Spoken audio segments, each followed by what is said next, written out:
தினம்தோறும் விளக்கேற்ற நல்ல எண்ணெய் இதயம் நல்லெண்ணெய். புதின் மற்றும் ஜெலன்ஸ்கி இடையே எந்த ஒரு சந்திப்பும் திட்டமிடப்படவில்லை என ரஷ்ய வெளியுறவுத்துறை அமைச்சர் செர்ஜி லாவ்ரோவ் திட்டவட்டமாக தெரிவித்துள்ளார். நேட்டோ அமைப்பில் உக்ரைன் சேரக்கூடாது என்பதற்காக அந்நாடு மீது 2022ஆம் ஆண்டு ரஷ்யா போர் தொடுத்தது. 3 ஆண்டுகளுக்கும் மேலாக நீடிக்கும் போரை முடிவுக்கு கொண்டுவர அமெரிக்கா மற்றும் ஐரோப்பிய நாடுகள் முயற்சி செய்து வருகின்றன. ரஷ்ய அதிபர் புதினை சந்தித்த அமெரிக்க அதிபர் ட்ரம்ப் அவருடன் பேச்சுவார்த்தை நடத்தினார். அதைத் தொடர்ந்து வெள்ளை மாளிகையில் ஐரோப்பிய நட்பு நாடுகளுடன் உக்ரைன் அதிபர் ஜெலன்ஸ்கியை ட்ரம்ப் சந்தித்தார்.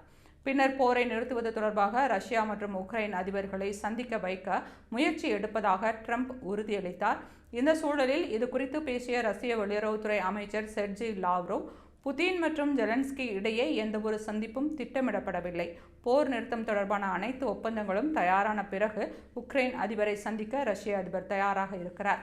அமெரிக்கா கூறும் விஷயங்களை உக்ரைன் ஏற்றுக்கொள்ள வேண்டியிருக்கிறது. நாட்டோ அமைப்பில் இணையக்கூடாது, பிராந்திய பிரச்சினைகள் பற்றிய விவாதம் உட்பட பலவற்றை ஏற்றுக்கொள்ள ஜெலன்ஸ்கி மறுக்கிறார் என்று தெரிவித்துள்ளார்.